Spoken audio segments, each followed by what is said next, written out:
Sean bienvenidos nuevamente para una sesión más de preguntas y respuestas que los pastores nos van a responder cada una de las preguntas que hemos tenido pendientes a lo largo de este tiempo. Igual recuerden que atrás hay una cajita donde pueden depositar sus preguntas para que sean respondidas en las siguientes sesiones. Pueden prepararse los pastores para poder responderlas. Sí, tomémonos unos minutos para orar y poder empezar esta reunión. Inclinemos nuestros ojos. Amado Dios, te damos gracias por este día que nos has brindado, por esta nueva oportunidad de estar aquí reunidos entre hermanos en Cristo y poder discernir mejor tu palabra y que nos des más sabiduría y entendimiento que tanto necesitamos. Gracias, Padre amado, por tenernos aquí y por la vida de los pastores que nos han guiado grandemente a cada uno de nosotros. En el nombre de tu Hijo Jesús. Amén. Amén. Bueno, continuando con las preguntas, esta noche pues tenemos algo de los credos. ¿Cuál es el lugar de los credos históricos en la fe cristiana? ¿Son bíblicos el credo apocalíptico, el credo niceno y otros? ¿Hay evidencia de que los apóstoles o la iglesia primitiva usaba fórmulas doctrinales similares? ¿Qué relación tienen estos credos con nuestra confesión de fe reformada y cómo deben ser usados hoy en la iglesia? ¿Nos puedan ayudar con esta pregunta acerca de los credos? Buenas noches, queridos hermanos.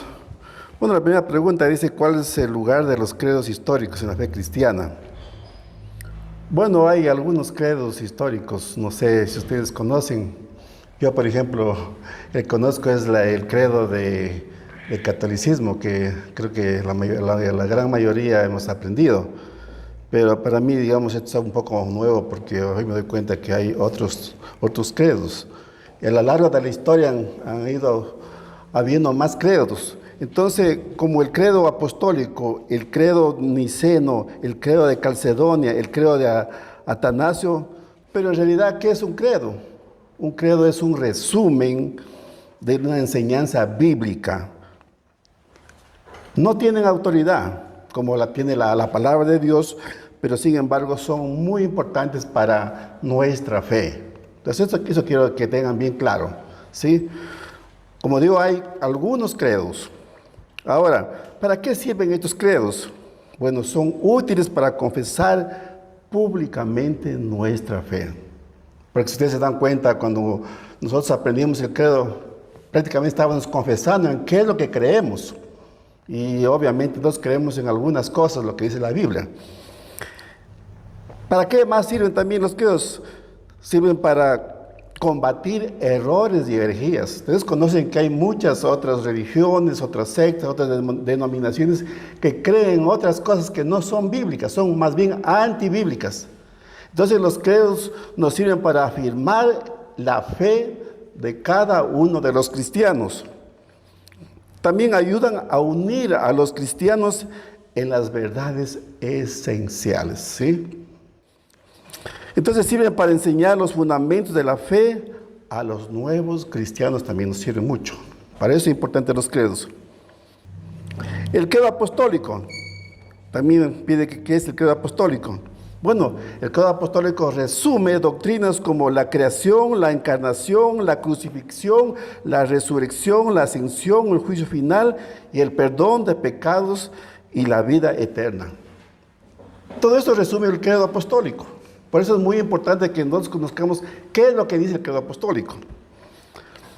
El credo niceno defiende la divinidad de Cristo y la Trinidad contra el arrianismo. ¿Qué es el arrianismo? Pues el arrianismo es como una creencia donde no creen a Jesús como si fuera algo divino. ¿Sí? ¿O estoy equivocado? Está bien. Ya. Entonces, para eso sirven los credos, para afirmar nuestra fe.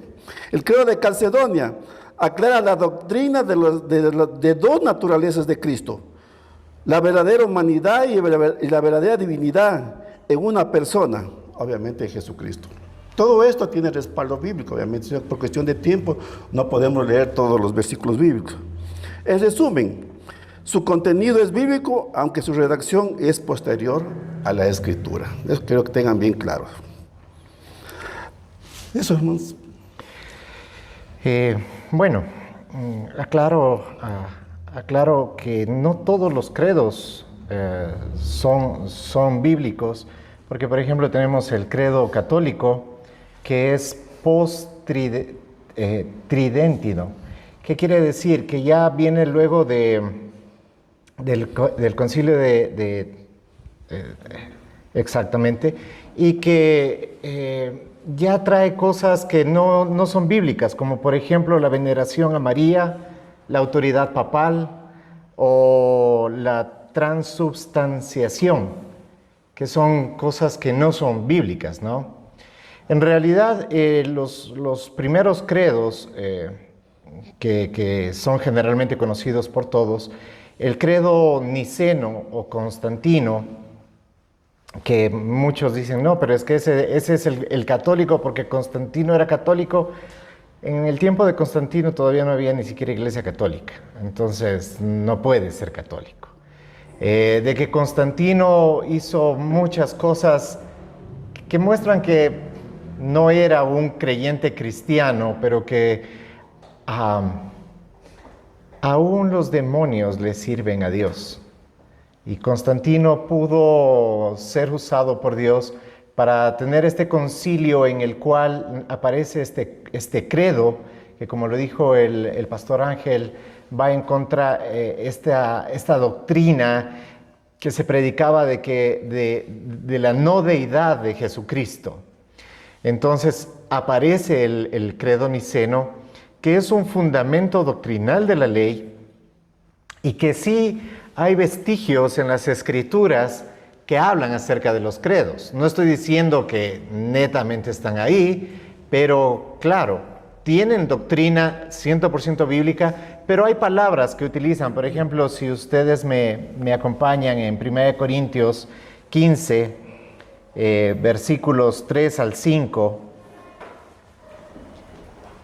y si alguien tal vez me puede ayudar buscando Filipenses 2, 6, 11, tal vez alguien aquí me ayude buscando, que levante la mano para saber. Filipenses 2, del 6 al 11. ¿Alguien que me ayude con 1 Timoteo 3, 16? Carmita, ok, gracias. ¿Y alguien con Romanos 10, 9? ¿Alguien? Ok, gracias, Karina.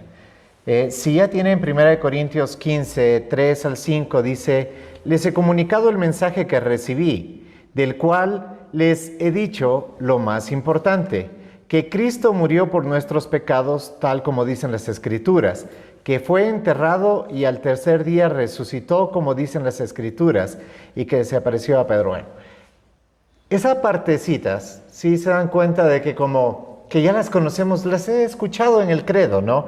Esto de aquí, que fue enterrado y al tercer día resucitó. ¿En eso creemos? Sí, sin duda. Veamos qué dice Filipenses 2, del 6 al 11.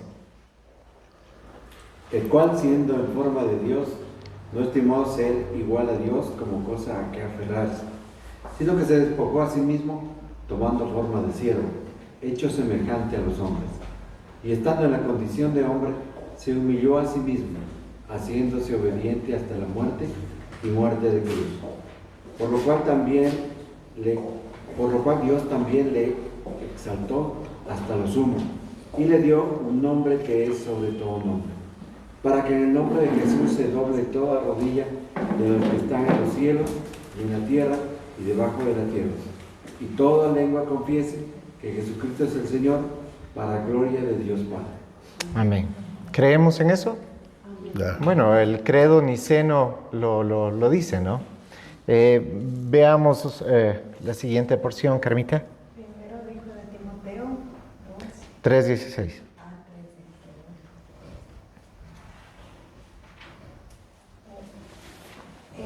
Indiscutiblemente grande es el misterio de la piedad. Amén. Dios fue manifestado en carne, justificado en el Espíritu, visto por los ángeles, predicado a los gentiles y creído en el mundo, recibido arriba en gloria. Amén. Romanos 10:9. Karina. Que si confesares con tu boca que Jesús es el Señor y creyeres en tu corazón que Dios le levantó de los muertos, serás salvo. Ok, ¿y qué es lo que dice el credo niceno? Dice, y si en algo no están de acuerdo, lo paramos y lo hablamos, ¿ya? Y si estamos de acuerdo en todo, entonces vamos a ver.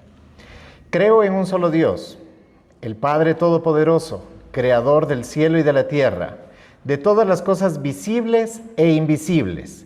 Creo en un solo Señor Jesucristo, el Hijo unigénito de Dios, nacido del Padre, antes de todos los siglos, Dios de Dios, luz de luz. Eso es Juan 1, ¿no? Dios verdadero de Dios verdadero, engendrado, no creado, consustancial con el Padre.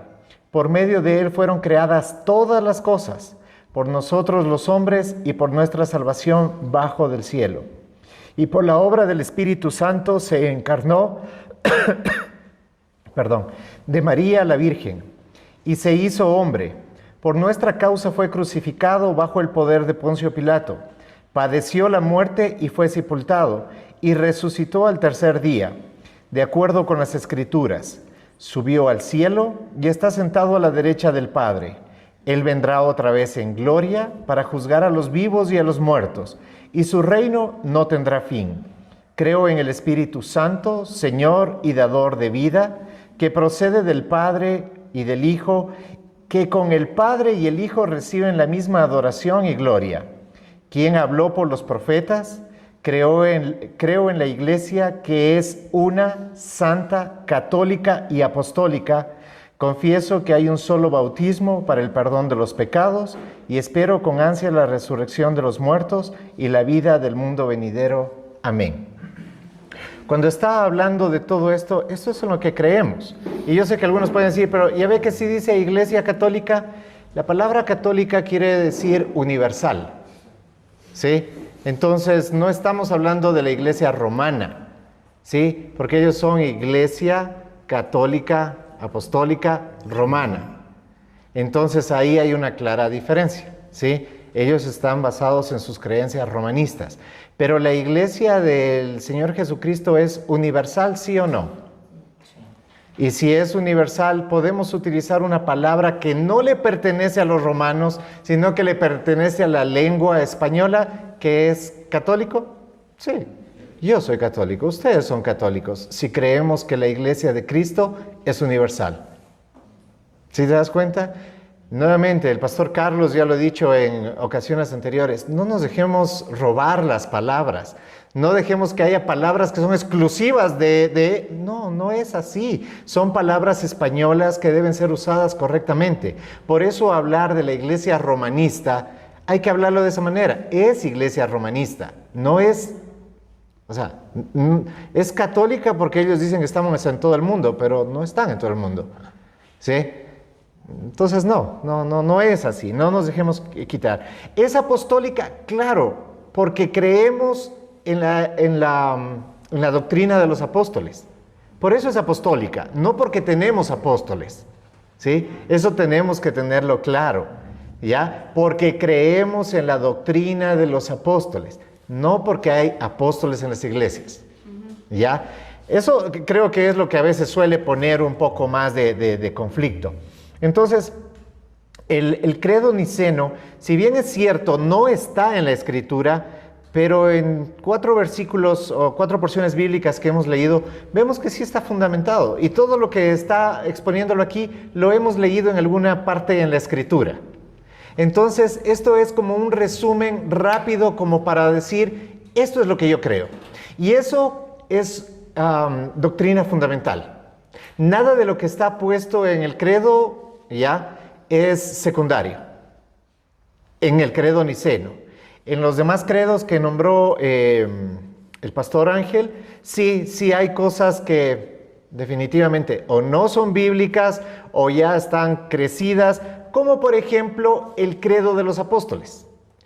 ¿Qué es un buen credo? Es un buen credo, pero hay una frase que no concuerda con la Escritura, por tanto, ya tengo mi reparo yo personalmente en usarlo.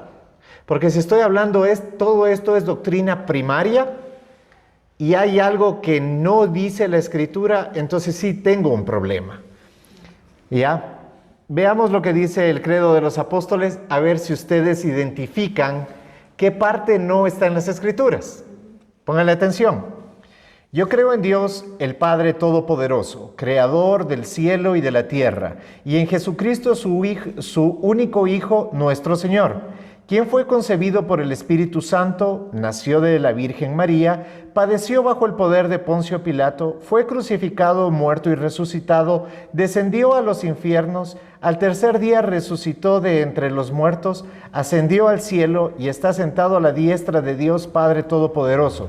Desde allí vendrá a juzgar a los vivos y a los muertos. Creo en el Espíritu Santo, la Santa Iglesia Católica, la comunión de los santos, el perdón de los pecados, la resurrección del cuerpo y la vida eterna. Amén. ¿Qué parte no está en las Escrituras? La Santa Iglesia Católica. Ya lo expliqué, ya está. ¿Sí? El infierno. Descendió a los infiernos. En ninguna parte en las Escrituras nos está diciendo que Jesucristo descendió a los infiernos. ¿Descendió o no? No lo sé. La Escritura no lo dice. No dice dónde fue esos 3 días. ¿Sí? Pero claro, hay muchos que sacaron esa doctrina, no sé de dónde. Porque muchos dicen es que fue a predicarle a los que estaban en los infiernos para sacarlos de ahí y llevarlos al cielo. No tiene coherencia eso con la doctrina cristiana, con las Escrituras. No tiene. O sea, no está en la Escritura. Que hay algunos que supongan, pero si uno supone y el otro no supone, ya no hay verdad. La única verdad es lo que está en las Escrituras. ¿Y las Escrituras está que descendió? No, pues eso es lo que estamos diciendo. Eso no dice en las Escrituras. ¿Es un dogma?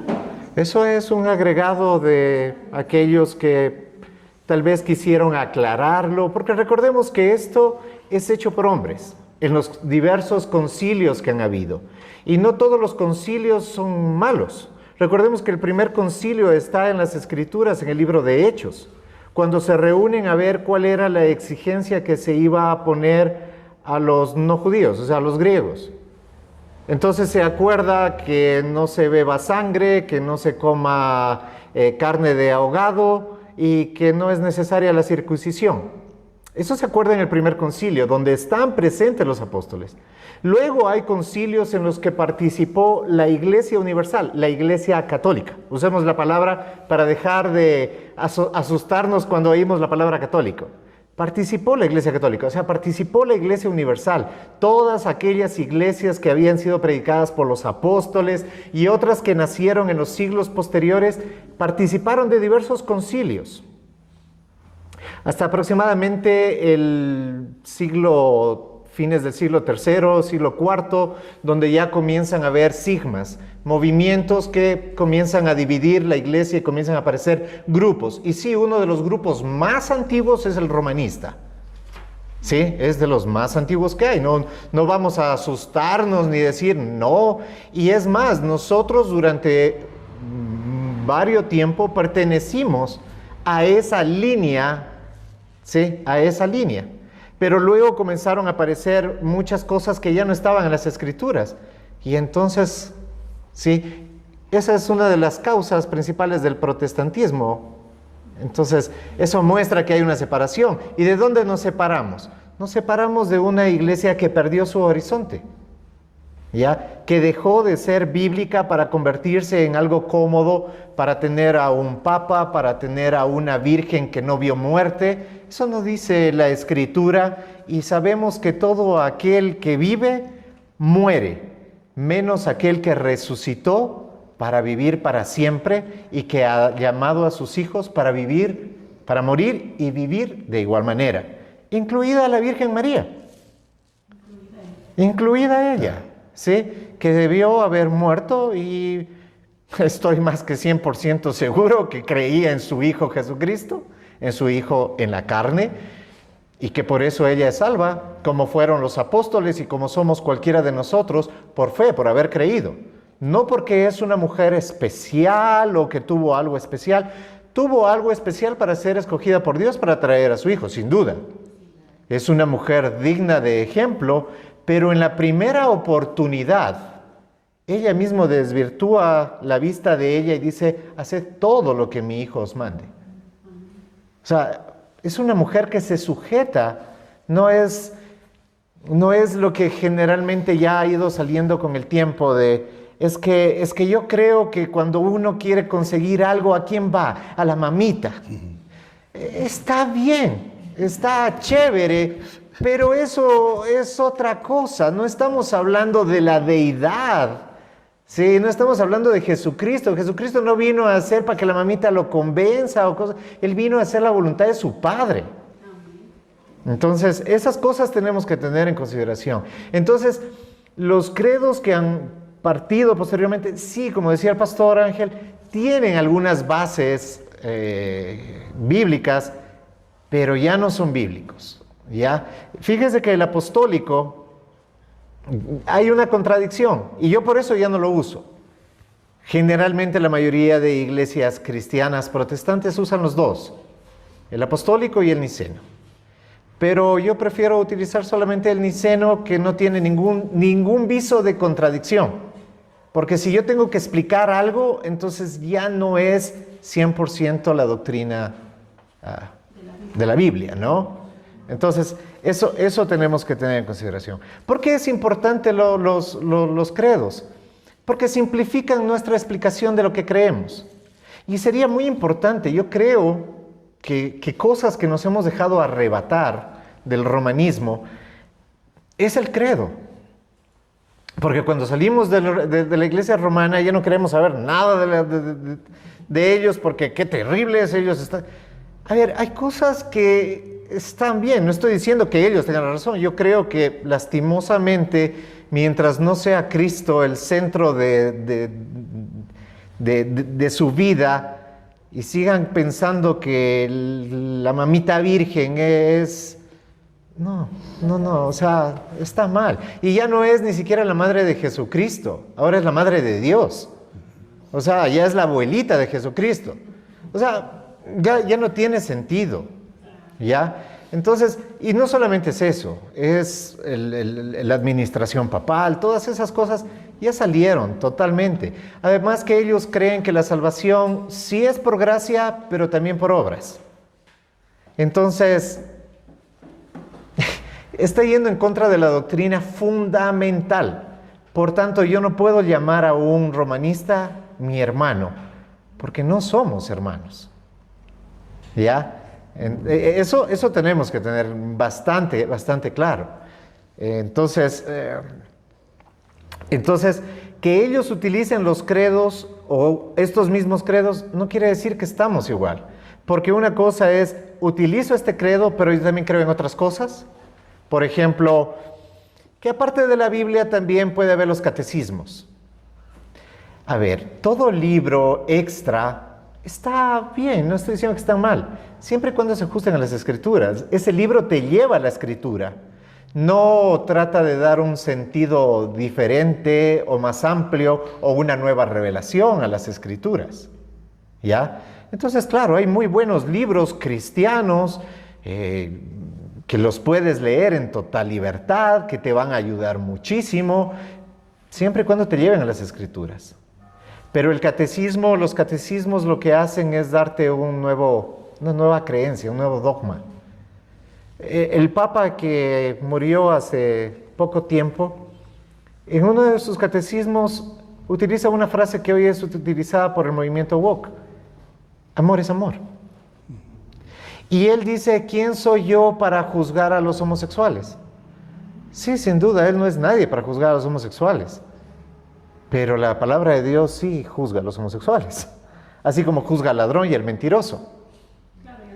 Entonces, eso tenemos que tener en cuenta, que cualquiera que aumente o quite, ¿sí?, mejor le fuera morirse, ¿sí? porque la escritura ya está cerrado, el canon está cerrado, no hay más que hacer. Entonces el credo lo único que hace es resumir. Y como les decía, creo que sería muy bueno que todos lo conozcamos. Para que cuando alguien te pregunte, y bueno, ¿y ustedes qué creen? Bueno, yo creo esto. Creo en Dios Padre Todopoderoso, Creador de los cielos y la tierra. Y sabemos en qué les...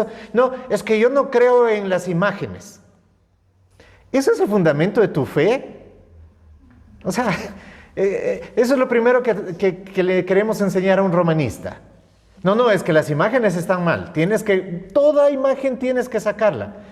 Yo diría, está bien, pero también saca tu imagen de la cabeza de un Dios hecho a tu imagen y a tu semejanza de tu cabeza. Porque eso también es hacerte un Dios a la imagen. El rosario también es otra cuestión de que la mayoría de libros así de santos, es que la devoción al Santo Rosario y el Rosario, la novena, y todo es el Rosario y el Rosario. Entonces realmente el Rosario sí da dolor de cabeza, en el sentido de que uno repite, y yo no entiendo cómo se puede sentir uno bien cuando, o sea, es la misma, una borrachera terrible, y ese es el poder del Espíritu Santo. La cosa es que también tenemos que evaluar nuestras oraciones, porque hablábamos de juzgar hace 15 días, y nuestras oraciones de muchos cristianos son la misma cantaleta todo el tiempo. Gracias, Padre, por este día, bendíceme, Señor, ya, y es la misma cosa. Entonces, ok, no se llamará rosario, no se llamará como quiera que se llame, pero es la misma vana repetición de palabras, cuando la Escritura nos llama a comunicación, no a palabras necias y vacías, aunque sea que contengan palabras de santo, de poderoso, de Dios. Eso no quiere decir que tenemos comunicación con Dios. Karina, creo que quiere comentar. Karina, ¿quieres compartir algo? Yo tengo una consulta. Estoy confundida, por ejemplo, cuando menciona Juan Diego, que dice que en este caso sería el cristianismo, se separó del romanismo. O sea, ¿cómo fue? Porque, bueno, lo que tengo entendido de la historia, por ejemplo, desde Roma siempre se persiguió a los cristianos. La iglesia romana no nace en Roma en el siglo I, nace como 400 años después. Quienes perseguían eran los romanos de cultura, de ciudadanía, ¿sí? La iglesia que se establece posteriormente en Roma nace como 400 años después, ¿ya? Y nace, sí, de gente que fue predicada, gente que tenía el cristianismo como una base, como nacen posteriormente los bautistas, los luteranos y todos esos. Decir que hay una corriente pura totalmente que no se ha movido, claro que la hay, pero ¿qué nombre le ponemos? O sea, porque en lo largo de la historia está, y ha estado, en el romanismo estuvo hasta la Reforma, 505 años atrás más o menos. Nosotros también estábamos en la Iglesia Católica. Al menos la mayoría de nuestros antepasados, sí, lo estaban. Y Lutero sale de esa iglesia, es uno de los reformadores. Y los reformadores salen de esa iglesia. No estoy diciendo que esa iglesia es la dueña. La iglesia es universal, la iglesia es católica. Pero sí venimos de esa rama. Hay bautistas que dicen, no, nosotros venimos desde Juan el Bautista hasta nuestros tiempos, pero hasta los mismos bautistas del sur, que son de los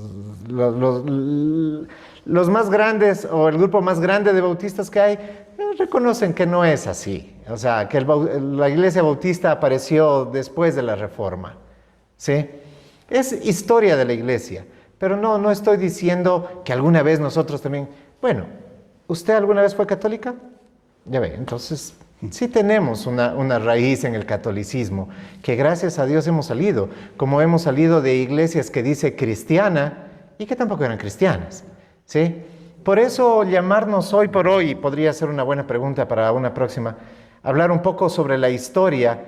Y a mí cuando me preguntan, ¿y tú qué eres? Sí, yo voy a lo básico y a lo fundamental. Somos cristianos. Así es como se los llamó a los que creían en la Escritura en el primer siglo. De ahí, tengo cosas de bautista, así como tengo cosas de pentecostal, también tengo cosas de pentecostal, o tengo cosas de luterano, tenemos cosas de... De arminiano.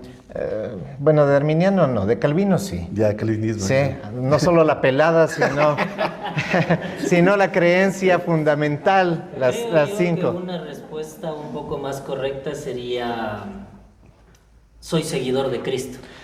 Sí, exacto, somos seguidores de Cristo, creemos en su palabra. ¿Sí? Y claro, gran parte del fundamento que tenemos, sí, es parte de la Reforma. La Reforma no es hombres genios que sacaron algo nuevo. La Reforma es algo que dijeron, a ver, espérate, creo que nos estamos desviando, volvamos a las bases. Punto 1, sola Escritura, solo la Escritura. ¿Creemos eso? Yo creo eso. ¿Solo Dios? Yo creo eso. ¿Solo por gracia? Yo creo eso. ¿Saben que ustedes también son reformados entonces? ¿Ya? Ustedes también son reformados. A ver, aquellos que creen que la salvación no se pierde son calvinistas. Yo soy calvinista. Y aquel que piensa que no es arminianista. Y no hay ningún problema. ¿Ya? Porque no estamos diciendo pertenezco a ese hombre, no estamos diciendo pertenezco a quien el Señor tal vez le inspiró para eso. Por ejemplo, yo no comparto con muchas cosas del luteranismo, pese a que ellos dicen que nacieron de Lutero. Lutero tampoco fundó el luteranismo. Lutero lo que hizo fue poner sus tesis y mantener una postura bíblica. Pero él no dijo, ahora yo voy a fundar otra iglesia, ahora yo voy a hacer otra iglesia. No, eso más bien puede ser algo medio mormón o cosa por el estilo, pero no es... Pero ayudó a traducir, ¿no? Él tradujo la Biblia al alemán, pero quien la tradujo al inglés fue mejor todavía. O sea, hay muchos, o sea, hay hombres usados a lo largo de toda la historia y que pertenecieron a corrientes.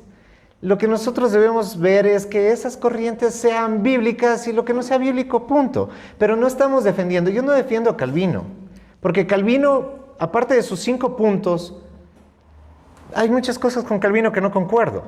Y los 5 puntos de la teología calvinista ni siquiera los puso Calvino, sino sus seguidores años después de su muerte. ¿Ya? Entonces, es eso. ¿De que alguna vez fuimos católicos? Sí, la Iglesia Católica en algún tiempo, en sus inicios, fue mucho más sana que lo que fue lo que es ahora. Si ahora con cada papa saca su nueva cosa. Entonces, no nos horroricemos y digamos, no, es que eso yo no creo, esas... Aceptemos de que realmente si no es el Espíritu Santo preservando su iglesia universal, no hay una que se pueda decir es totalmente, ni yo podría decir, ve, en Alfa todo es perfecto y aquí sí es la pureza doctrinal más pura que... No, y se lo digo con toda claridad. ¿Sabe por qué? Porque está compuesta por hombres y mujeres, como los que estamos aquí. ¿Ya? Entonces lo que tenemos que hacer es confiar en su palabra. Y que su palabra nos guíe, como lo que estamos viviendo ahora, que mucha gente está molesta porque dijimos unos días va a haber alabanza, otros días no. ¿Cómo es posible eso? Bueno, ¿qué tiene de tan impactante aquello si no es lo fundamental? O sea, ¿somos iglesia porque cantamos canciones cristianas? Hay iglesias que no son cristianas y que cantan canciones cristianas. Los católicos cantan canciones cristianas. O sea, cantar una canción no te hace cristiano. Hay 4 fundamentos que hace que una iglesia sea cristiana y lo prediqué hace una semana atrás. Pueden ir a YouTube y volverlo a ver, de paso que ponen un like. ¿Algo que aportar? Entonces, prácticamente los credos es un resumen de nuestra fe. como leyó Juan Diego el credo de Niceno, todas las declaraciones que ahí se hacen son bíblicas. No hay una sola que no conste en la Biblia. Entonces, todos estos credos nos afirman en qué es lo que nosotros creemos. ¿Podemos decir que creemos en Dios? Claro que sí. ¿En el Espíritu Santo? Claro que sí. ¿Creemos que ascendió a los cielos? Claro que sí. ¿Creemos que va a venir por segunda vez? Claro que sí.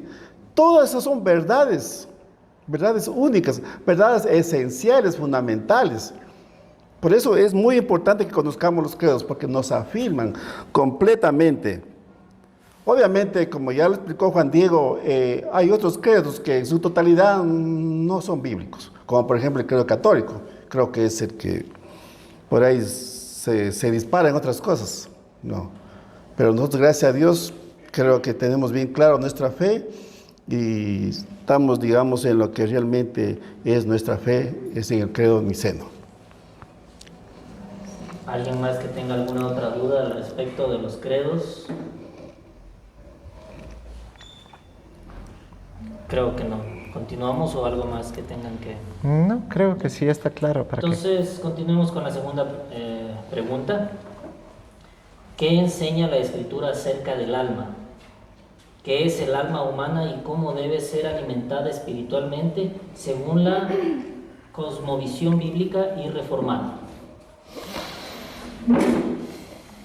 Ya. Antes de responder la pregunta, quiero decir que este es un tema no fundamental, ¿sí? Si tú crees que somos cuerpo, alma y espíritu, está bien. Y si tú crees que somos cuerpo y alma, y en el alma está el espíritu, o en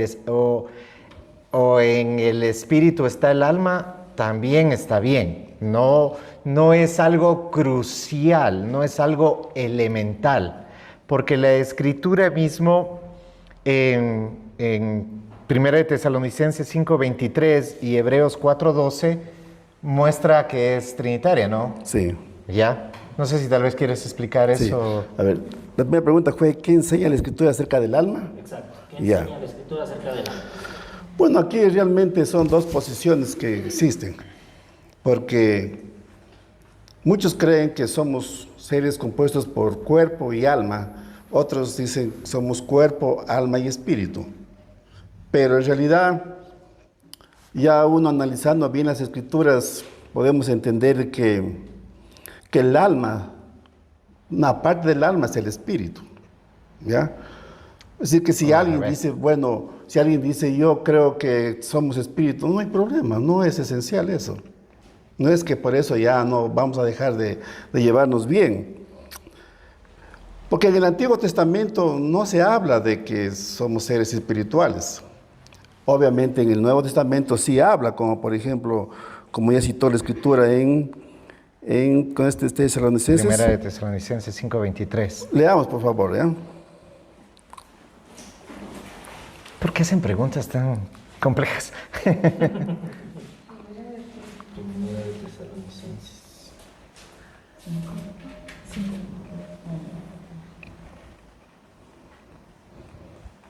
¿Tal que lo lea?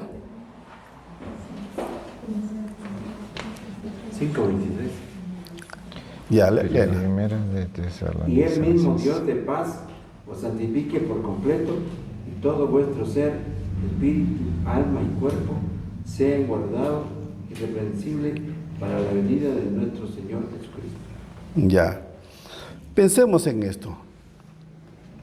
Al momento de uno morir, ¿cuál se va a la presencia de Dios? ¿Qué parte?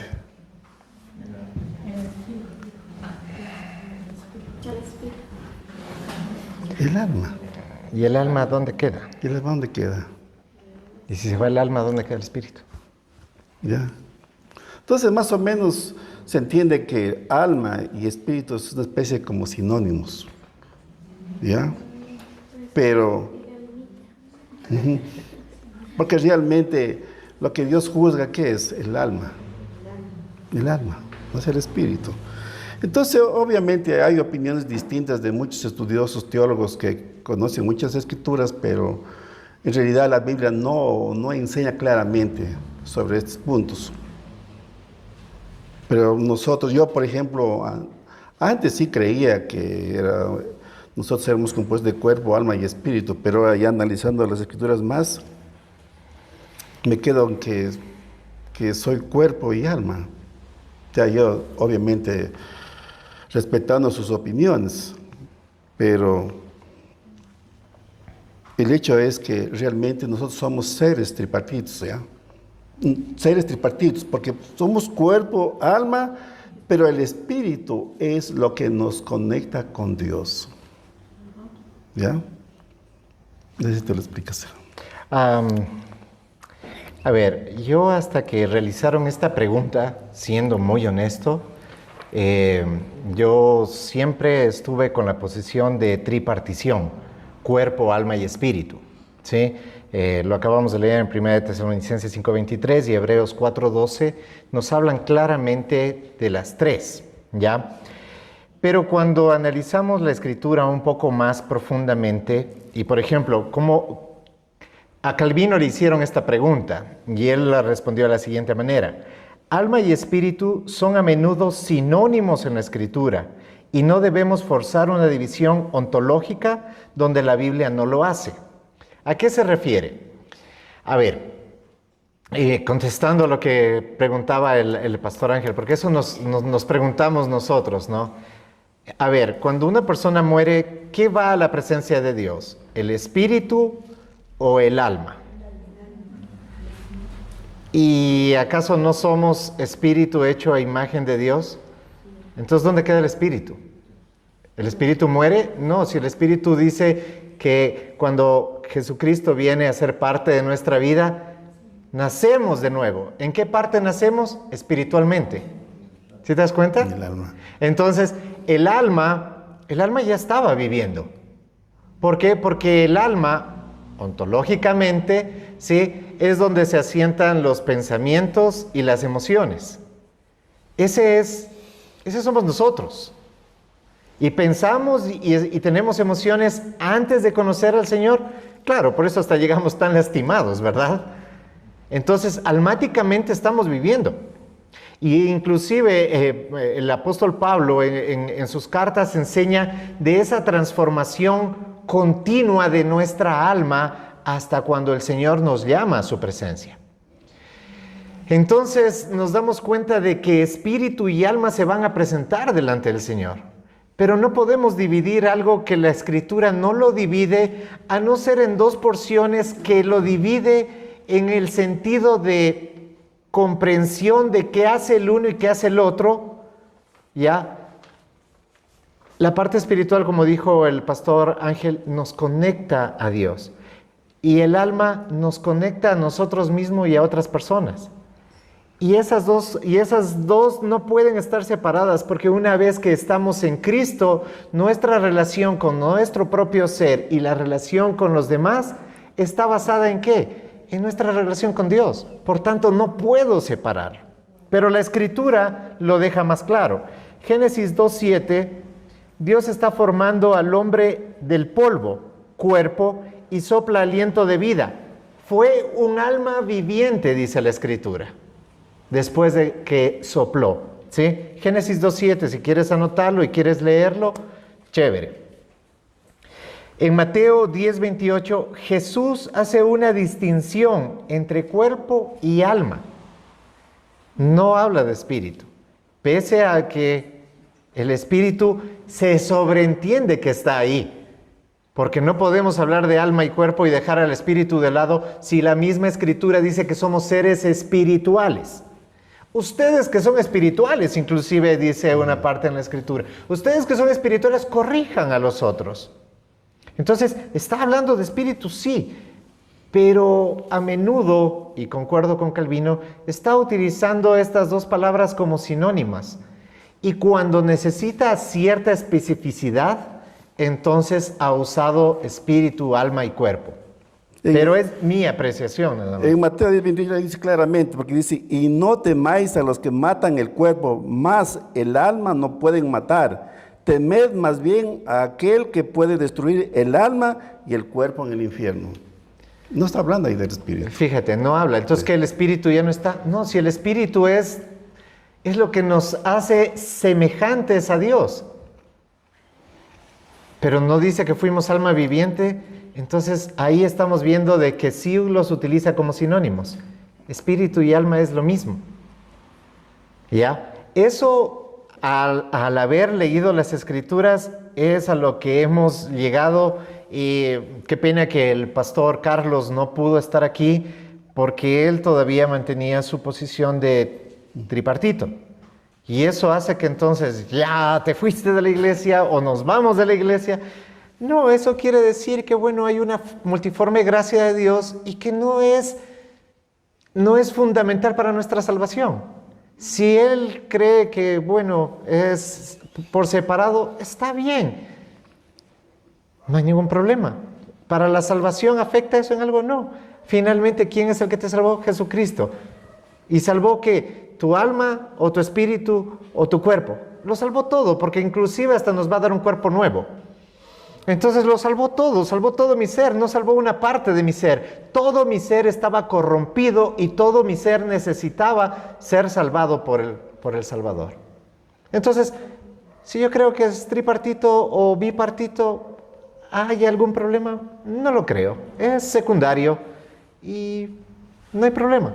Bueno, lo que pasa es que siempre la palabra dice que hay que guardar el corazón porque de él mana la vida, ¿no? Entonces, cuando uno guarda el corazón, es guardar el alma. Y el espíritu. Las dos cosas. Claro. Yo diría las dos cosas. Lucas 1, 46 y 47 dice, en palabras de la Madre de Jesucristo, de María, dice: mi alma engrandece al Señor y mi espíritu se regocija en Dios, mi Salvador. Aquí está usando un paralelismo hebreo que es una figura poética que no hace una distinción realmente entre los dos, sino que está hablando de lo mismo usando dos palabras diferentes. Y probablemente de ahí aparece la situación con nosotros en el español, porque recordemos que la escritura no fue escrita en español. Entonces, al traducir, probablemente se utilizó las palabras por separado, pero la escritura no muestra algo separado. Muestra de que somos cuerpo y alma y que nuestra alma, que incluye nuestro espíritu, se presentarán al Señor. Porque hacíamos esta comparación, y no es bíblica al 100%, pero hacíamos esta comparación. Si solamente nuestra alma se presenta, si solamente nuestro espíritu se presenta delante de Dios, en esencia ya no somos nosotros, exactamente, ya no somos nosotros. ¿Por qué? Porque igualmente nosotros seguiremos pensando y sintiendo, pero en la pureza que nos da el espíritu renovado y transformado en Jesucristo. Si solamente somos espíritu, entonces ya nuestro espíritu es alguien que no somos. Esa es nuestra evaluación. Pero, como les digo, no se trata, y lo hemos ya manifestado y queremos que quede claro, el instituto ministerial no se trata, habrá veces donde demos respuestas absolutas. Cuando es teología primaria, será absoluto. Pero cuando se trata de teología secundaria, lo único que damos es una opinión, damos versículos de lo uno y lo otro, y ustedes en casa órenlo, evalúenlo, y en la libertad que nos da el Señor, crezcamos en la multiforme gracia de Dios. ¿Estamos de acuerdo? Ya, eso es, hermanos. ¿Algo más? Entonces, el alma puede referirse al centro de la personalidad, las emociones y la voluntad. El espíritu se refiere más al aspecto que se comunica directamente con Dios. Ustedes pueden notar, encuentran en 1 Corintios 2:11. ¿Ya? Entonces, como ya lo explicó muy bien el pastor Juan Diego, esto no es esencial. ¿Y el alma no está relacionada con el corazón? Sí. Sí, obviamente, por eso es de lo que dijo, de la abundancia del corazón habla nuestra boca. Pero recordemos que la escritura, cuando habla de corazón, no se refiere al órgano, al chunguito. ¿Ya? En la creencia judía, el corazón hace esencia al ser. ¿Sí? Entonces, sobre todo guarda tú eres, o sea, guárdate, ¿sí? Porque de Él mana la vida. Sin ser, ¿cómo mana la vida? Si tienes un corazón ahí, ¿puedes decir que es vida? No, necesitas el ser. Y habla de, por ejemplo, se busca los versículos del alma y salen los que dice el ser. ¿Ya? Entonces se refiere al ser. Ujú. Y en este caso, pues creo que, no, que el espíritu y el alma son inmanentes, o sea, no se pueden separar. No. Definitivamente no se pueden separar y son los que trascienden. Ujú. ¿Cómo es la palabra? Inmanente. Inmanente. Siempre se aprende algo nuevo, ¿no? Unidos, ok. sí. Pero por ejemplo, una persona, por ejemplo, que no ha creído en el Evangelio, en la palabra de verdad, por ejemplo, las Escrituras dicen que el mundo no lo puede conocer, Ujú. porque el Espíritu Santo no mora en ellos. Por supuesto. Ajá, entonces en este caso sería, por ejemplo, alma, toda la creación de Dios, toda la humanidad. En este caso. La humanidad, toda la creación no, los animalitos no tienen alma, ni las plantas tampoco. No, me refiero a los hombres, a la humanidad. Sí, Por exacto. ejemplo, en este caso, todos tienen alma, Ujú. porque en este caso son hechos por Dios.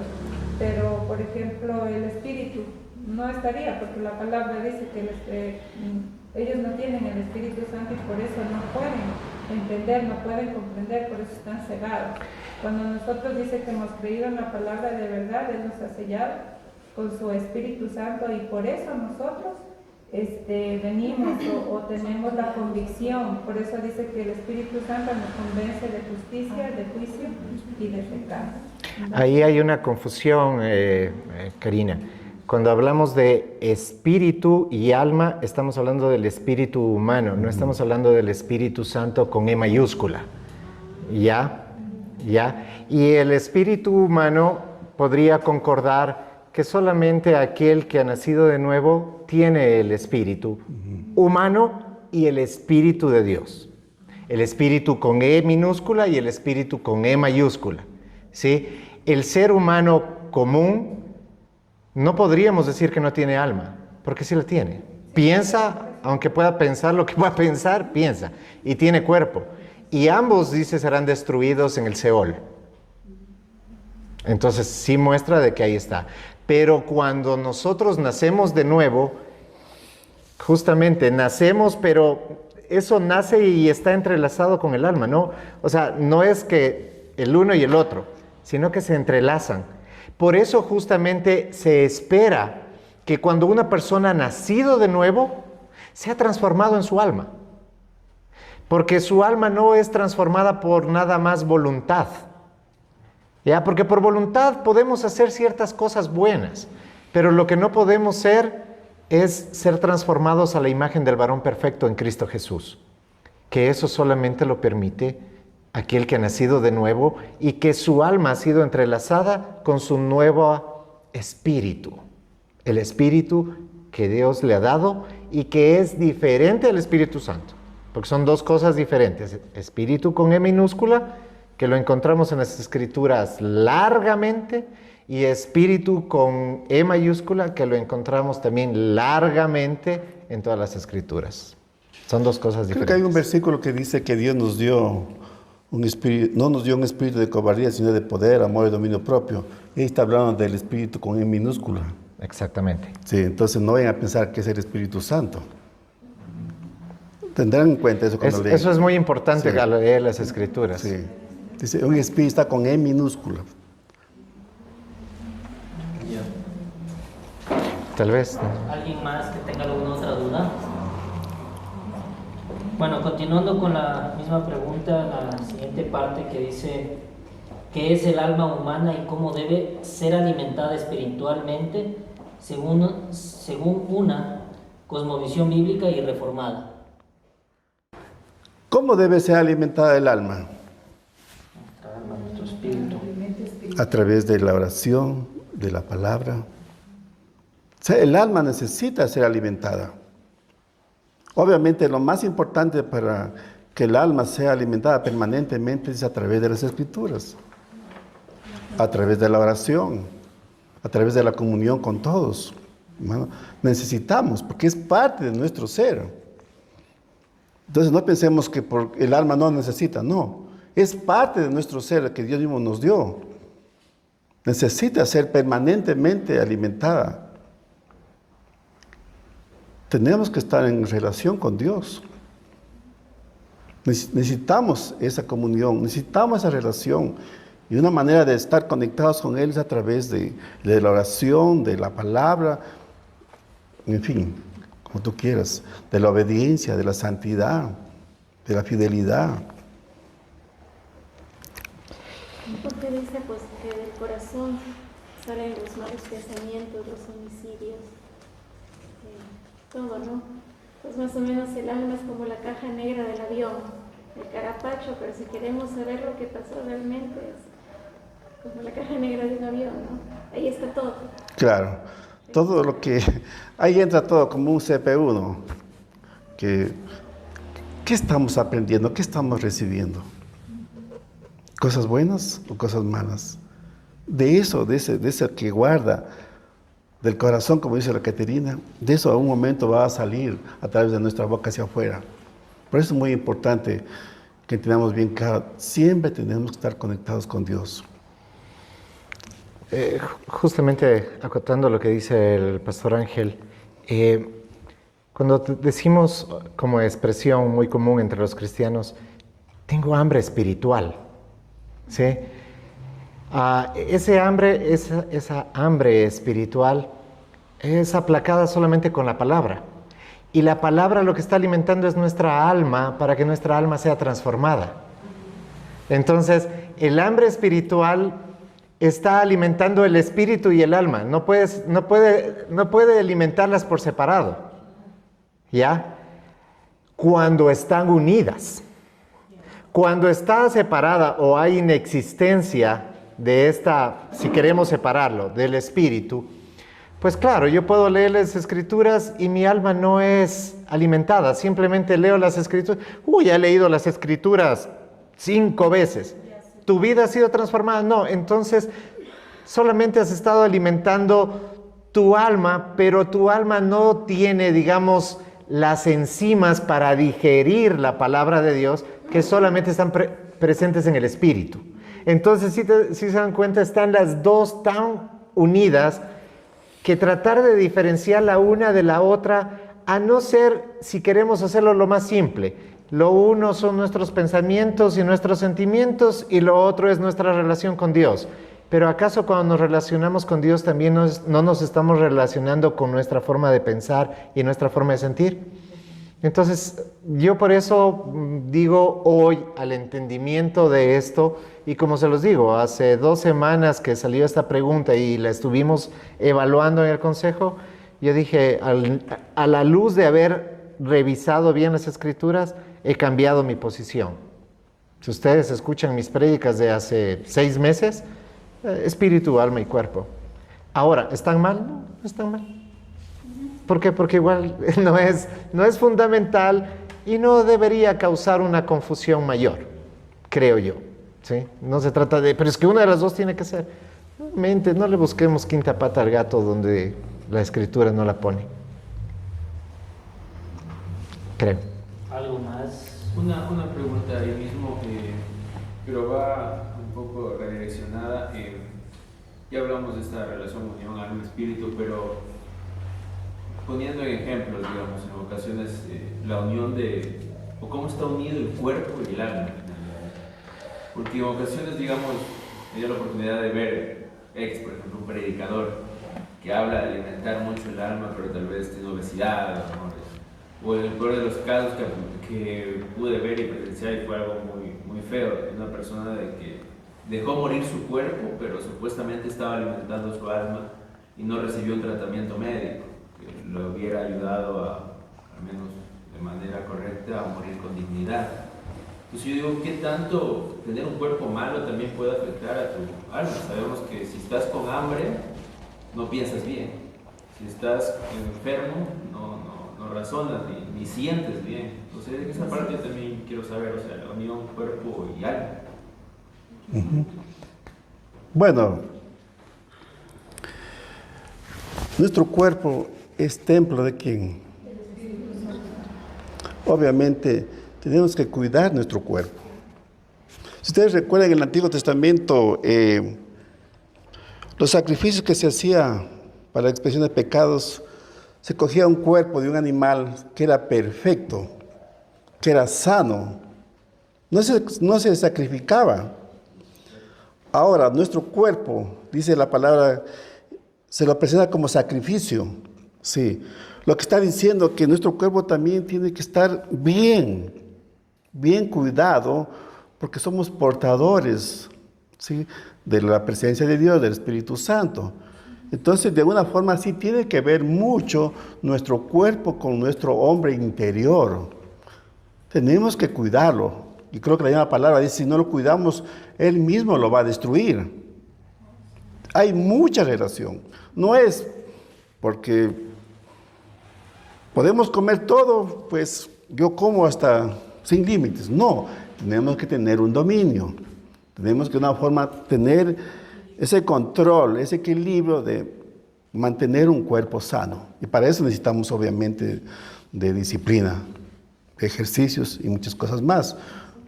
Porque somos parte del cuerpo y el alma. El cuerpo de por sí, en esta parte de la eternidad, como suele decir el pastor Carlos, en esta parte de la eternidad, pues nuestro cuerpo es sin control, le gusta todo lo que le da satisfacción, en todos los sentidos. Pero cuando nosotros venimos a ser seres espirituales, debemos vivir acorde a como la palabra nos está diciendo. Y Pablo dice, todo me es permitido, pero no todo me edifica, no todo me ayuda bien. Entonces eso no solamente se aplica en un área espiritual, sino es de nuestra forma de vivir. Viendo bien la situación, inclusive una vez que muramos, no solamente vamos a vivir como seres almáticos, también vamos a tener un cuerpo. ¿Por qué? Porque somos eso, somos alma y somos cuerpo. No puedo separar al uno del otro. Entonces, si yo ya tengo una formación, si yo he entendido, como dice el pastor Ángel, que soy templo del Espíritu Santo, mi cuerpo también tiene que ser cuidado de esa manera. Porque recordemos que también somos mayordomos. Y más que ser mayordomos de solamente el dinero o del tiempo y de todas esas cosas que solemos hablar y enseñar, y sin duda lo somos, primero debemos de comenzar siendo mayordomos de nuestro cuerpo y dándole una disciplina, porque con disciplina se corrige. Entonces, la disciplina nos va a ayudar mucho a que nuestro cuerpo no sea vago, porque al mismo tiempo, ser vago te lleva a muchas cosas que no solamente tienen que ver con el cuerpo, sino que tienen que ver con el alma y el espíritu, si lo queremos ver así. ¿Sí?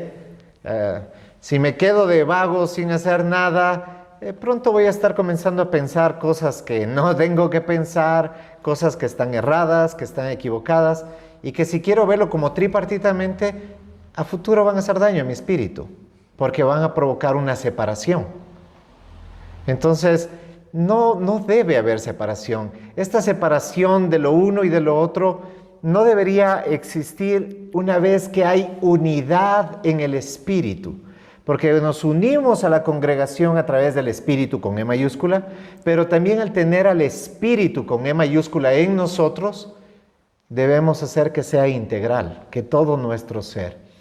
Hay tendencias que se van hacia los extremos. No, es que el ayuno para doblegar.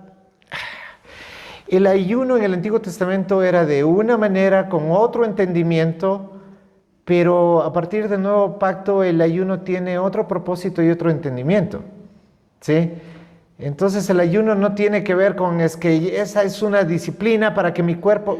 Tu cuerpo tiene que estar disciplinado no solamente con el ayuno, que no estoy diciendo que el ayuno sea malo, creo que el ayuno es muy bueno, porque hace que nuestra alma se alinee con la voluntad de Dios. No es voy a hacer un ayuno para que mi hermano se convierta, voy a hacer un ayuno para que el Señor sane el cáncer, voy a hacer el ayuno. No, el ayuno es como la oración. El ayuno es para alinearnos a la voluntad de Dios. ¿Sí? Por eso digo, hay una diferencia entre los pactos. Y es más, ya si nos metemos un poco a hablar del ayuno, el ayuno en el antiguo pacto era congregacional inclusive. en algunas ocasiones. En el nuevo pacto es algo tuyo, personal. Por eso nosotros no estamos convocando una vez al año al ayuno. Y dice, pero hermanos, ustedes no ayunan. ¿Cómo sabes que no ayunamos? Esa es una disciplina espiritual de cada uno. Si no estás ayunando, analiza tu vida espiritual, pero a mí es otra cosa. Cada uno según como el Señor le haga su llamado. Pero lo que me quiero referir es que el cuerpo debe ser un subordinado del alma. No es un igual del alma, es un subordinado del alma. Y debe sujetarse a lo que el alma está diciendo. Alguna vez me enseñaron, y me parece válido, el espíritu es el Señor, el alma es el mayordomo y el cuerpo es el esclavo. Así debe manejarse. Si lo vemos bipartito, diría el alma y el espíritu debe gobernar sobre el cuerpo. Tu cuerpo no se maneja solo porque el cuerpo siempre va a querer extremadamente descansar, extremadamente comer, sexo en cantidad y como quiera que sea. O sea, el cuerpo no tiene control, no tiene límites. El alma que se ha sujetado al Señor le pone un límite a tu carne. Karinita. Una consulta.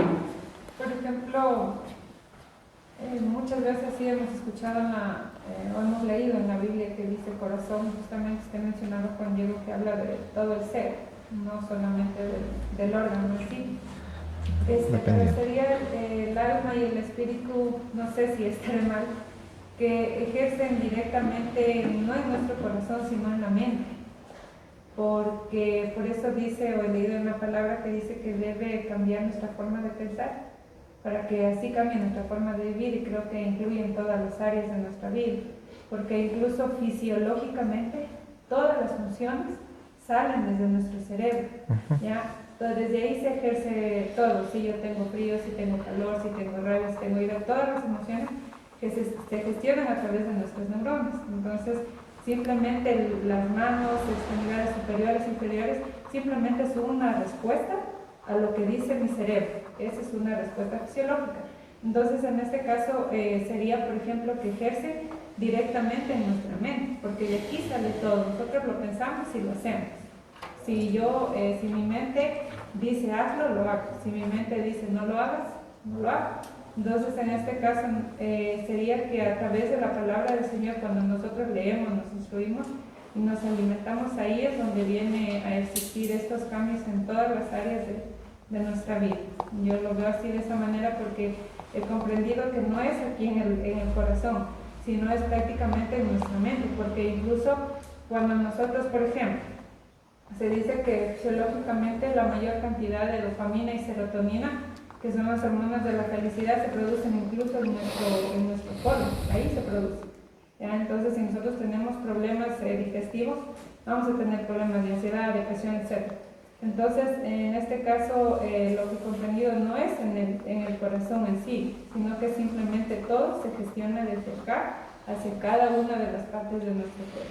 Como usted lo dijo, es todo nuestro ser. Inclusive, tenemos que tratar de no llevar a la Biblia a occidentalizarla.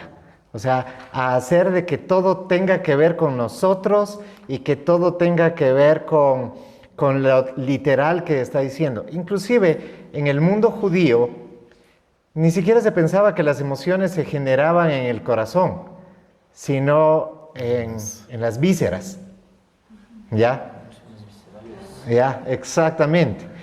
Y claro, tiene que ver con todo nuestro ser, es todo nuestro ser. Por eso cuando habla de corazón, dejemos de pensarlo aquí y alguna vez, o sea, para entendimiento y para educación podemos decir es que los sentimientos y los pensamientos, pero tampoco es así, ¿ya?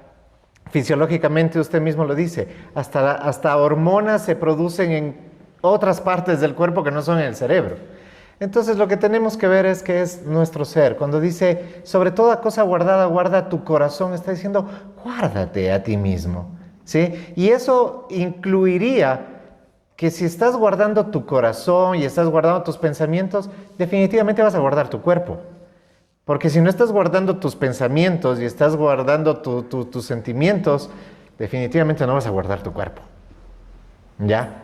O sea, es claramente te dice guardar tu ser.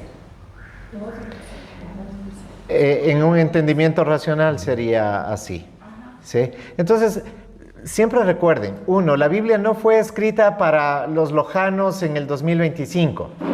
Fue escrita en su tiempo, a su cultura, ¿ya? Y lo que nosotros tenemos que hacer es extraer la riqueza que existe ahí y la interpretación que el espíritu y el contexto te dan a las cosas. Si yo comienzo a extraer, y literalmente es que debo guardar mi corazón, o sea, se refiere a mucho más que esto. Los sentimientos son mucho más, y como usted dijo, los sentimientos ni siquiera están en el corazón. El corazón es una válvula que bombea sangre, no hay sentimientos ahí, ¿ya? Y los sentimientos podría fijarlos exclusivamente en una parte, según la psicología, sí, pero no quiere decir que sea exclusivo, ¿ya? Porque inclusive, para un sentimiento, si vemos fisiológicamente, son varias partes que están, ¿sí? Entonces eso tenemos que tener presente, no hacerlo a nuestra cultura. Es que Pablo debió haber sido bien latino. Realmente Latinoamérica ni siquiera estaba descubierta, ¿sí? Ni siquiera se escuchaba la palabra, no había ni siquiera la palabra, peor se la escuchaba en esta tierra. Entonces, no latinicemos la escritura. La escritura es universal. Su entendimiento debe ser, por tanto, universal, entendiendo que fue escrito para una cultura diferente, que ya ni siquiera la tenemos, ¿sí? Ni siquiera los judíos son tan judíos como en ese tiempo, ¿sí? ¿Alguna otra pregunta? ¿Del tema o en general? ¿Del tema o en general que tengan alguna otra duda? No. Bueno. Viendo aquí la pregunta 3, prácticamente dice que es algo que ya han respondido, que cuál es la distinción entre cuerpo, alma y espíritu, cuál es la diferencia entre alma, espíritu según la enseñanza de las escrituras tradicional reformada. Prácticamente se ha respondido cada una de ellas, o hay algo más que se pueda... Quisiera leerles nada más este pensamiento de Paul Washer que dice: en sus enseñanzas sobre antropología bíblica afirma que la escritura no justifica una separación radical entre alma y espíritu, como si fueran entidades diferentes.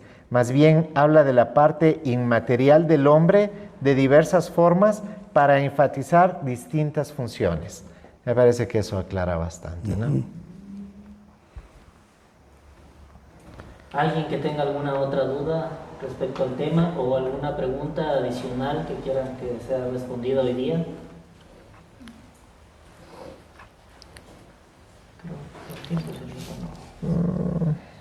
No, dale la siguiente.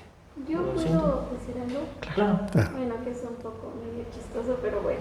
Es algo que generalmente lo he escuchado muchas veces y en personas cristianas, ¿no?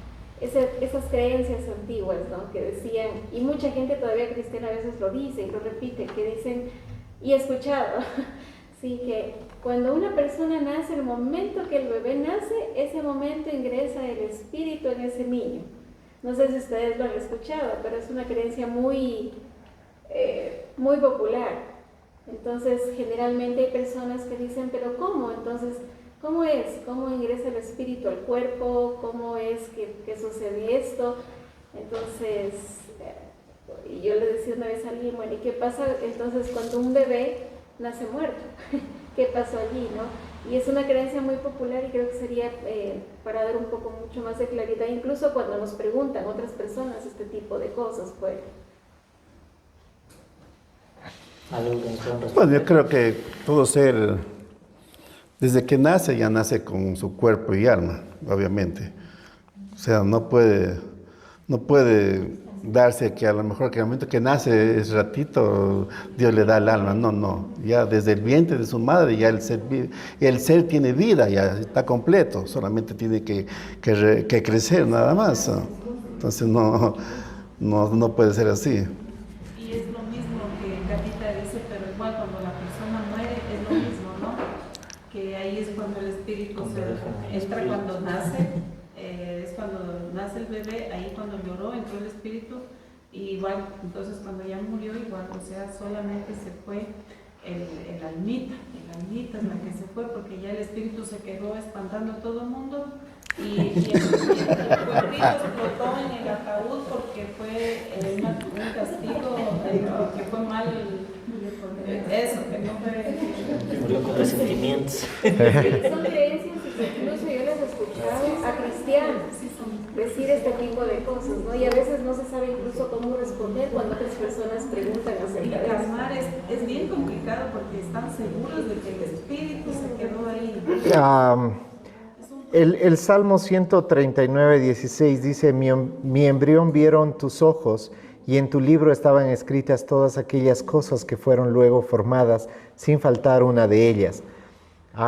David, sin ser anatomista, ni médico, ni estar en la cultura woke, ni en nada por el estilo, él tiene un entendimiento desde que en el mismo momento de la concepción ya hay vida.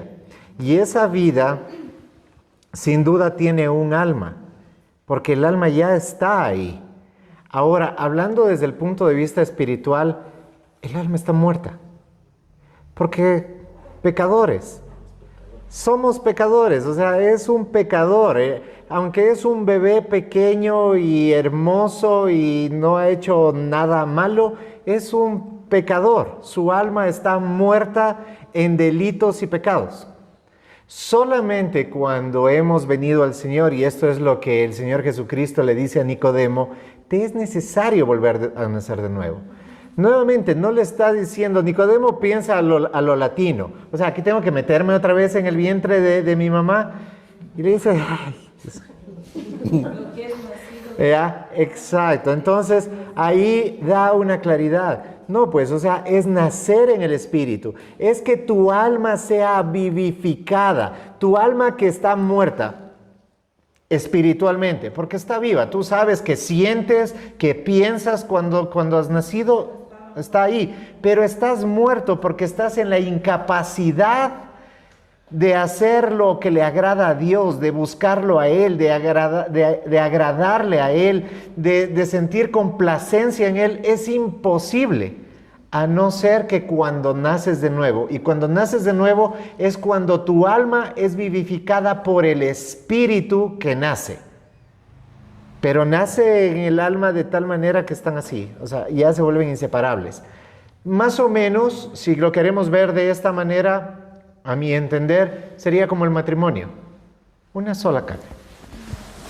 ¿Ya? O sea, tú puedes decir, no, vos anda por allá, yo voy para acá, pero estás casado y estás unido a esa persona hasta que la muerte los separe.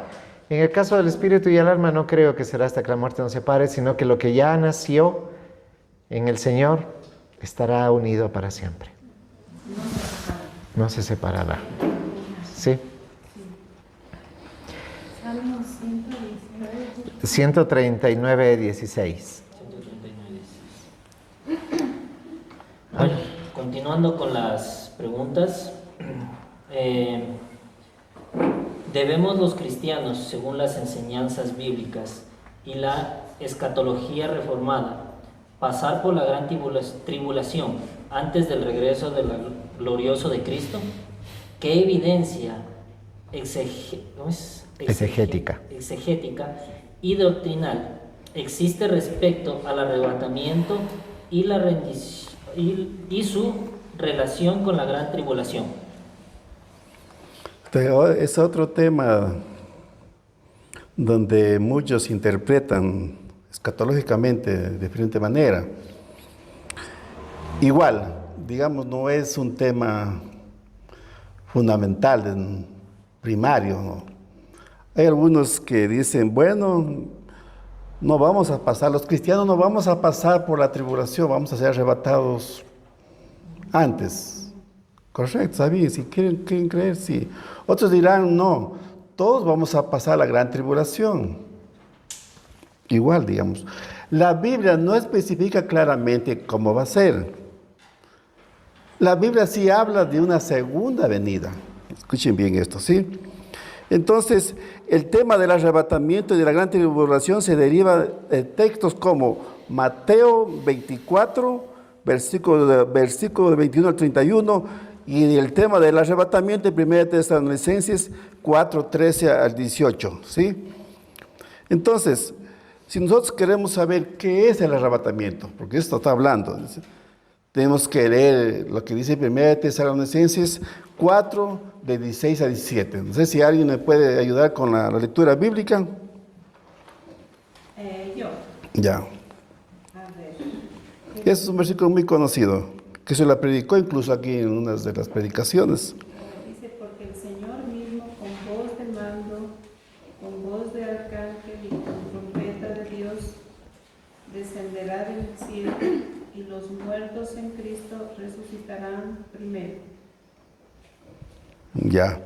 Tesalonicenses 4, 16, eso dice. 17.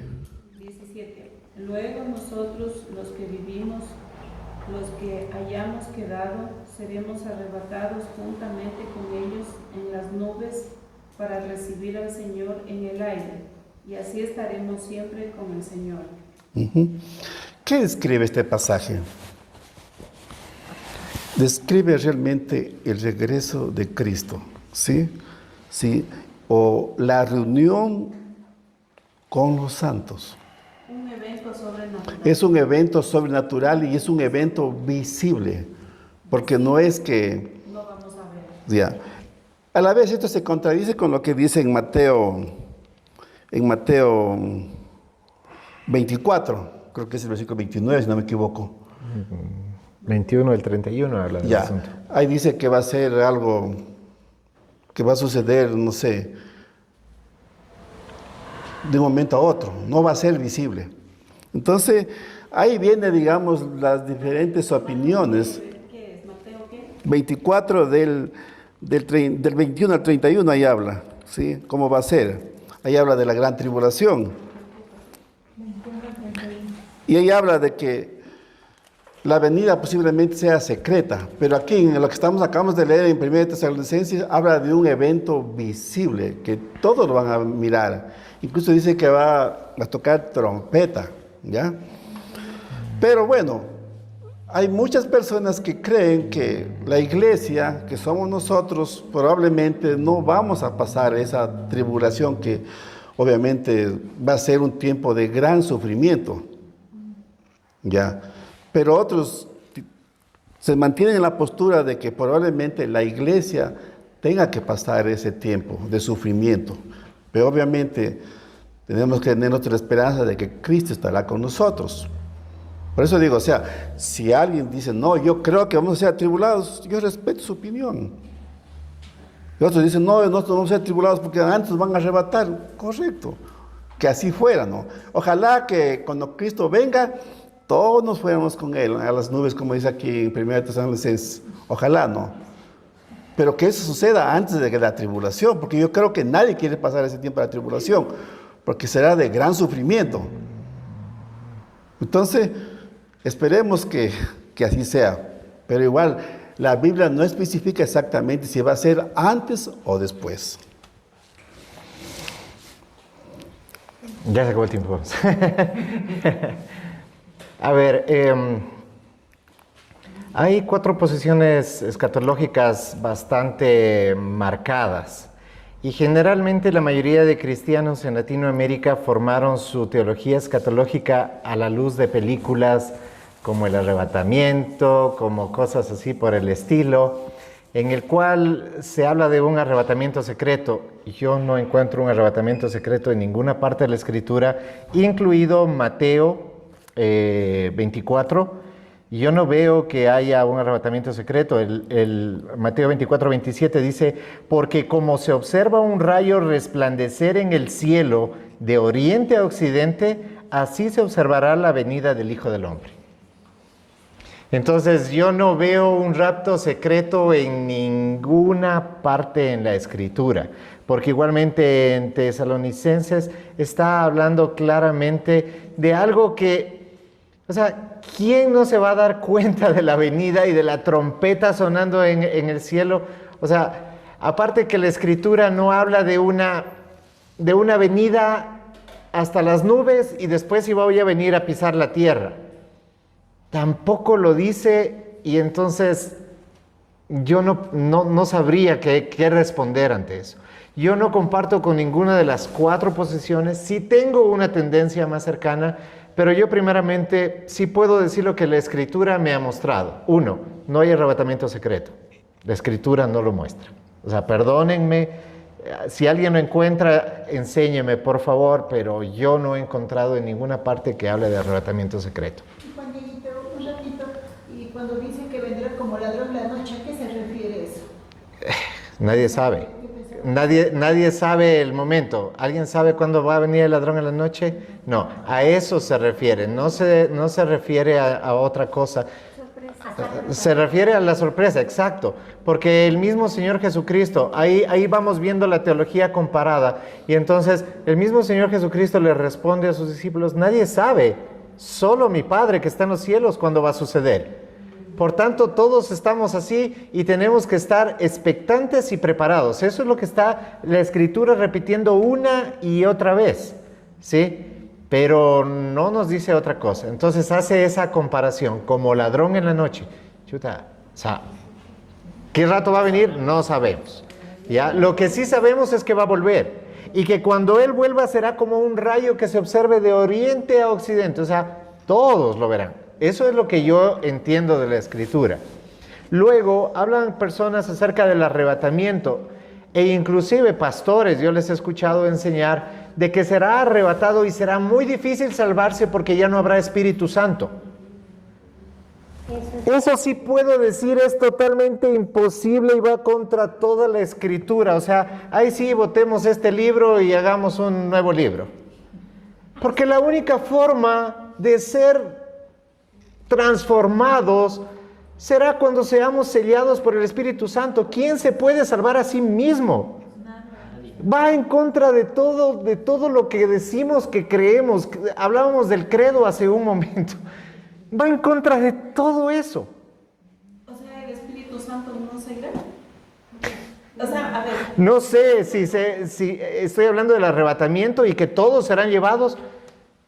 Pues no puede pasar porque, o sea, sin Espíritu Santo no hay salvación. A eso me refiero.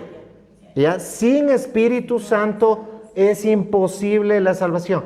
Pero no era por la sangre de Cristo. Sí, pero ¿quién es el que te sella? Una vez que fuiste y creíste, el único que te puede sellar y que te da convicción de pecado, justicia y juicio, ¿quién es? Tu pastor, tu hermano, el Espíritu Santo. Si no hay el Espíritu Santo, ¿cómo te convences de pecado, de justicia y de juicio? Es imposible, exacto. Entonces, si hay un arrebatamiento en el que el Espíritu Santo también se va para que todos se queden aquí y pasen la tribulación y que esa tribulación, entonces ahí será muy difícil salvarse. No será difícil, es imposible salvarse. Por tanto, si a mí me preguntan personalmente si la iglesia pasará la gran tribulación, por supuesto que sí. ¿Cómo se prueba la fe si no es en el horno? Ese es mi criterio en base a lo que las Escrituras me han revelado a mí. Pero a ninguno le estoy diciendo eso tienes que creer porque eso es lo que estoy diciendo.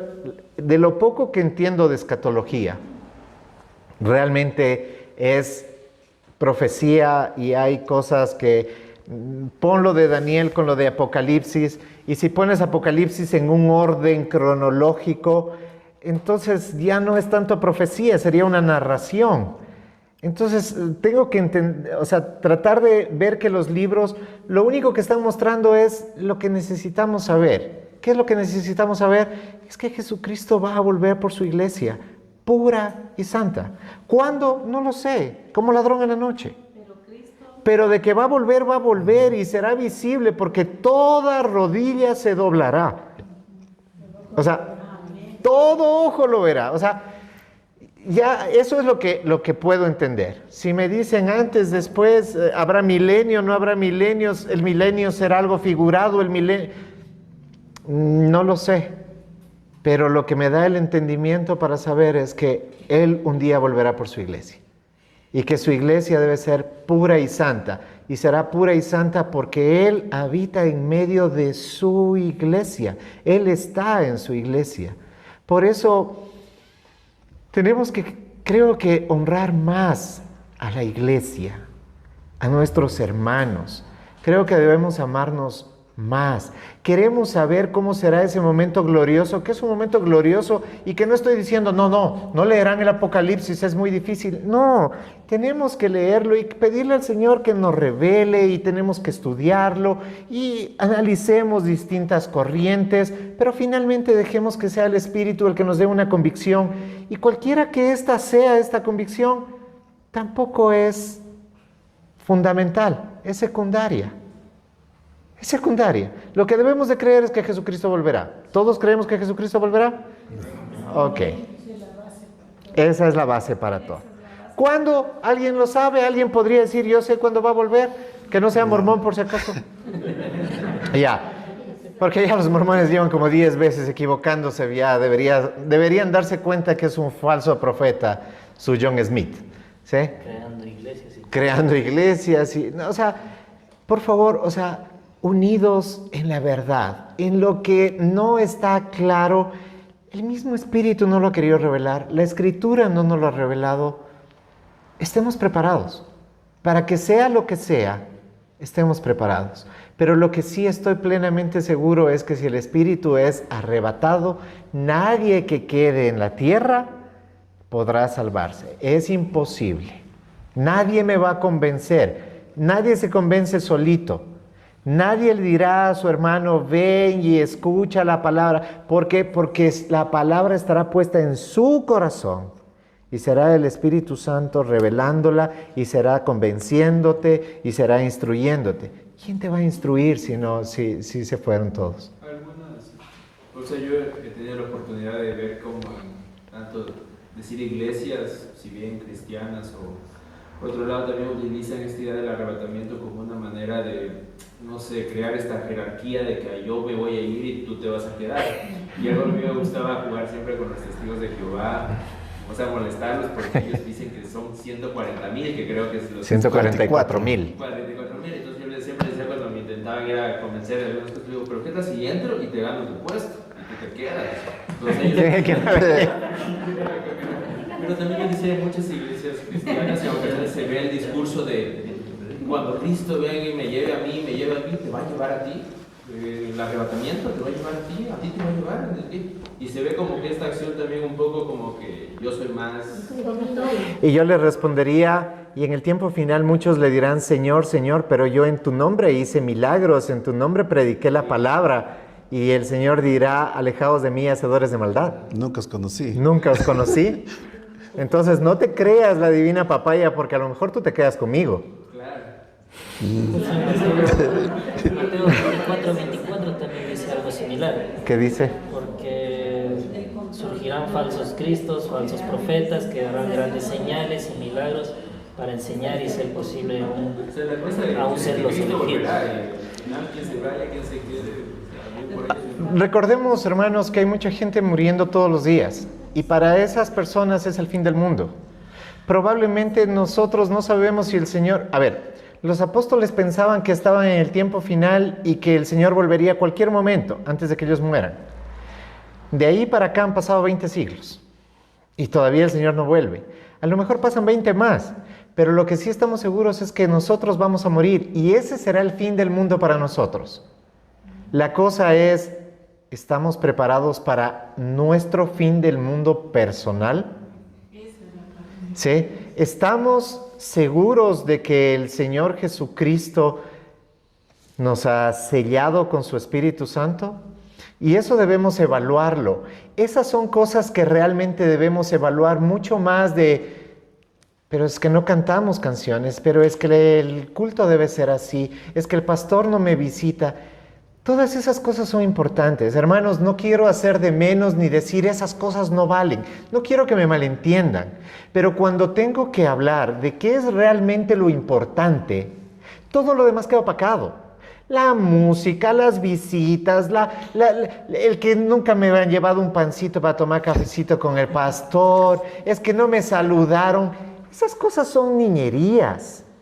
¿Sí? Y quiero invitarles, este fin de semana voy a predicar sobre eso Y la claridad que tiene el escritor de Hebreos para hablar y decir, oigan, ya deberían ser maestros. O sea, ustedes deberían estar haciendo lo que el Señor Jesucristo dijo. Vayan y hagan discípulos. A eso se refiere con ser maestros. Vayan y enséñenle a otros. Pero ustedes todavía quieren escuchar acerca de los oráculos de Dios. En una versión dice oráculos, ya voy a aclarar lo que quiere decir eso. Que en griego es, ¿ustedes todavía necesitan que se les enseñe el abecedario? Cuando ustedes ya deberían estar hablando palabras completas, ¿sí? En vez de estar tomando leche, deberían estar consumiendo alimento sólido. O sea, ¿cómo podemos hablar de alimento sólido? Realmente hablar de alimento sólido cuando todavía esas cosas nos ponen a dubitar sobre nuestra fe y me voy de la iglesia molesto. ¿En serio? Irse de la iglesia molesto cualquiera lo puede hacer, hasta un inconverso. Quedarse y confrontar a tu hermano y ganar a tu hermano y llevar 2 o 3 testigos y confrontar a tu hermano, eso es realmente vivir una vida cristiana. ¿Es fácil? No. Es complicado, es difícil y requiere madurez. Requiere negarnos a nosotros mismos para que sea Cristo viviendo. No estar discutiendo de, es que la música, o es que será que me arrebatan o no me arrebatan. Hermanos, o sea, créanme que como pastor a veces me resulta frustrante, pero también recuerdo que eso es la iglesia. Hay inmaduros y hay nuevos creyentes y hay gente que ya está en madurez y la predicación tiene que ser para todos, porque finalmente no sabemos quién es salvo y quién no. Eso lo sabes tú cuando realmente te pruebas. Por eso la Escritura dice, pruébate a ti mismo. Eso es lo que dice la Escritura. No dice, ve a tu hermano, mira qué está haciendo, es que tu hermano sí hace esto, es que está fumando, es que está... Pruébate a ti mismo. Y mira si has sido alcanzado por la gracia de Dios. Y si no lo es, estás en el tiempo de gracia, donde el Espíritu Santo todavía está aquí. Entonces, busca como aquel que busca la miel, como aquel oso que busca la miel. Ese fue el pensamiento que tuvo aquel que redactó o tradujo, ¿sí?, la Biblia del oso. ¿Sí? Justamente, alguien que anhela eso, pero como miel. Pero generalmente venimos a los cultos a... ¿Qué me vas a dar? Mira, no te voy a dar nada que no sea la palabra de Dios, que si te gusta o no te gusta, si alguien puede ver qué pasó. Eso no depende, o esa no es la iglesia del Señor. Iglesia del Señor que tenga que agradarle a la gente. Y créanme, hoy en la mañana, y con esto termino, y solamente es algo que lo hablo con un corazón pastoral. Si no has leído todavía el mensaje que puse ayer, no estoy diciendo que sea la verdad, solamente es el pensamiento de tu pastor abriendo su corazón. Y hoy de mañana hablaba con las mujeres de intercesión y les preguntaba, ¿creen ustedes que necesitamos amoldarnos entonces a la gente para que la gente se sienta cómoda o no? La respuesta fue tan contundente que, pues no podemos hacerlo. Tenemos que hacer lo que le agrada a Dios, aunque la mitad de la iglesia se vaya. O sea, para mí como hombre, como ser humano, yo digo, chuta, pero y entonces, ¿y ahora sí podrán avanzar a pagar mi sueldo? ¿Sí podremos pagar el arriendo? ¿Y habrá para la luz? Y créanme, eso como hombre me estresa. Pero cuando escucho a hombres y mujeres de Dios decir, tenemos que seguir adelante y perseverar en la doctrina, tal como dice la palabra, también mi fe se acrecenta y digo, finalmente yo no dependo de la buena voluntad de la gente. Siempre he dependido de Dios y esta iglesia depende de Dios. El crecimiento lo dará el Señor, no lo da la buena música o la buena alabanza o cualquier cosa. Máximo tiene una pregunta. No, mejor quisiera yo leerles una palabra. Amén. Gálatas 1:10. Y lo que dice Dieguito está muy bien. podemos ser cristianos maduros, y no porque no hay alabanza o no hay algún ministerio, nos quedemos ahí. Y si usted tiene que hablarnos algo, que nos hable, porque es nuestro pastor. Y justamente aquí está hablando en Gálatas 1:10, dice, pues, ¿busco ahora el favor de los hombres o el de Dios? ¿O trato de agradar a los hombres? Pues si todavía agradara a los hombres, no sería siervo de Cristo. Amén, gracias. Gracias, Diego, porque cada vez que nos aclara esto y nos ha ido madurando más a la gente. Y creo que esto, digamos, si no hay alabanza, algún rato Dios mismo en su infinita misericordia pondrá alabanza, pero usted ponga.